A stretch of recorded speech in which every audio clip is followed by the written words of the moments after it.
महाराष्ट्रभर दुष्काळाची परिस्थिती असताना मात्र फडणवीस सरकारकडून शेतकऱ्यांना कोणतीही आर्थिक मदत होताना दिसत नाही। एक सामाजिक बांधिलकी म्हणून इंदापूरमधील सोनाई परिवाराने मोफत सर्वधर्मीय सामुदायिक विवाह सोहळ्याचे आयोजन करून एक चांगला उपक्रम आयोजित केला आहे। लग्नाला येताना आहेर नको मात्र साऱ्याची एक पेंडी आणण्याचे आवाहन सोनाई परिवाराने केले आहे।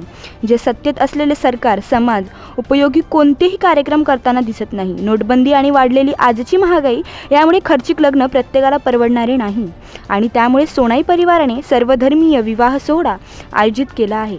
सोनाई परिवाराचे आणि जिल्हा परिषदचे आरोग्य आणि बांधकाम सभापती प्रवीण माने यांच्याशी आवाज टुडेने खास बातचीत केली आहे। आवाज टुडेच्या माध्यमातून आम्हीही आपल्याला या एक सामाजिक बांधिलकी म्हणून या अनोख्या विवाह सोहळ्यात सहभागी राहण्याचे आवाहन करतो। नमस्कार, आवाज टुडेमध्ये सर्वांचं स्वागत। मी आकाश भोसले। आज आपल्याबरोबर जिल्हा परिषदेचे आरोग्य आणि बांधकाम सभापती प्रवीण भैया माने आपल्याबरोबर आहेत। भैया, तुम्ही तालुक्यामध्ये एक सर्वधर्मीय विवाह सोहळा घेताय, तर त्याच्या मागचा उद्देश नेमका काय आहे? खरं तर संपूर्ण इंदापूर तालुक्यामध्ये 4 वर्षापासून अत्यल्प पाऊस या ठिकाणी इंदापूर तालुक्यामध्ये झालेला आहे। त्यामुळे निश्चितच इंदापूर तालुक्यातले सर्व शेतकरी बंधू व बाजारपेठेतले व्यापारी बाकी सर्व नागरिक खूप मोठी अडचणीमध्ये आहेत आणि जेव्हा जेव्हा या ठिकाणी इंदापूर तालुक्यामध्ये या ठिकाणी संकट येईल तेव्हा सोनाई प्रतिष्ठानच्या वतीनं आपण योग्य वेळी या ठिकाणी काही ना काय सामाजिक उपक्रम घेतलेले आहेत। यामध्ये मागच्या 3 वर्षापूर्वी आपण रामदेव बाबा यांचं आपण योग शिबिर सुद्धा घेतलं होतं। त्याच्या अगोदर 2013 साली जेव्हा दुष्काळ पडला होता महाराष्ट्रामध्ये तेव्हा सुद्धा सोनाई प्रतिष्ठानच्या वतीनं आपण 21 लाख रुपयाचा निधी या राज्य सरकारला दुष्काळ निधी म्हणून आपण दिला होता। आणि मग इंदापूर तालुक्यातले आता अत्यल्प पाऊस झाल्यामुळं सर्व शेतकरी अडचणीत आहेत। मग आपण काहीतरी सामाजिक उपक्रम राबवला पाहिजे या हेतूने आपण 3 मार्च या ठिकाणी संध्याकाळी 5:45 इंदापूर शहरामध्ये आपण सर्वधर्मीय सामुदायिक विवाह सोहळ्याचं आयोजन केलेलं आहे। ह्या सोहळ्यामागचा हेतू एवढाच आहे की आपल्या सर्वसामान्य शेतकऱ्यांना या अडचणीतला जो शेतकरी राजा आहे त्याला बाहेर पडण्यासाठी आपण कुठेतरी मदत केली पाहिजे।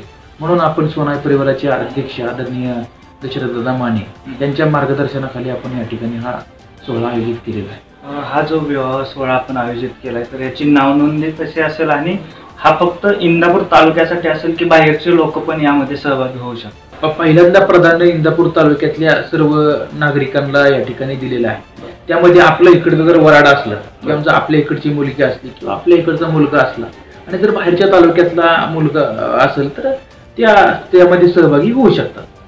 आता हा जो सामुदायिक विवाह सोहळा आहे ह्याची नोंदणी आपण चालू केलेली आहे। इंदापूरमध्ये रामदास आप्पा बनसोडे म्हणून आहेत, त्यांच्याकडे नोंदणी चालू आहे। त्याचबरोबर विराज नायकुडे म्हणून सोनाई बजाज या ठिकाणी नोंदणी चालू झालेली आहे। जवळपास आता 2 महिने आपल्याकडं अवकाश आहेत। मला सर्व वधू व वरास व त्यांच्या नातेवाईकांस मला असं सूचित करायचं की आपले जे कोण वधूवर इच्छुक सहभागी होण्यासाठी असतील त्यांनी नोंदणी करावी।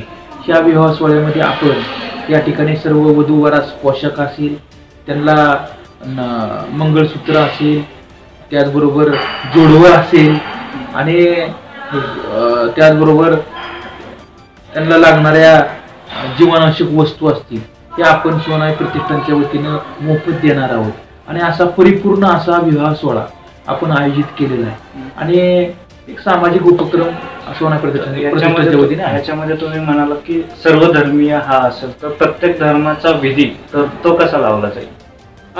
तो जो विधी आहे तो ज्या धर्माचा ज्या पद्धतीने विधी असेल त्या पद्धतीने आपण तो विधी पार पाडणार आहोत। या विवाहाच्या कार्यक्रमासंदर्भात आपण आव्हान काय केलं आहे आणि काय करा?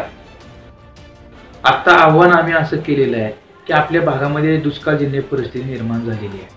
म्हणून आपल्याला वधू व वरास जर तुम्हाला आहेर आणायचा असला तर आपण एक चाऱ्याची पिंडी आपण आहेर म्हणून आणावी, जेणेकरून एक सामाजिक दृष्टिकोन आपण सगळ्यांनी पुढं हातात घालून एक सर्वसामान्य अडचणीत असलेल्या शेतकऱ्यांना त्या रूपी आपण मदत करू शकतो। समाजाला जे तुम्ही योगदान देताय जे की हे आता फडणवीस सरकारने करायला पाहिजे पण ते आता सोनाई परिवार करत आहे, तर तुम्ही सरकारला काय सांगाल? आम्ही सरकारला हे सांगू शकतो की बाबा सामाजिक हेतून अनेक अशा महाराष्ट्रातल्या सामाजिक संस्था आहेत, जसं आपलं सोनाई प्रतिष्ठान आहे, असंच सगळे प्रतिष्ठान आपापल्या परीने मदत करत आहे.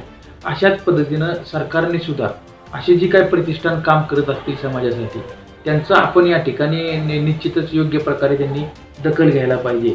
आणि ही जी आहे ही सामाजिक हेतूने आपण करतोय, त्यामध्ये सरकारचीच भूमिका आहे किंवा सरकारनंच केलं पाहिजे असं आपण कुठल्याही नागरिकांना किंवा कुठल्या व्यावसायिकांना नाही केलं पाहिजे. जेव्हा कोण अडचणीत सापडत असेल, जेव्हा आपल्याला वाटलं तर तेव्हा आपण त्या ठिकाणी त्यांना जाऊन मदत केली पाहिजे, अशी आमची भावना आहे.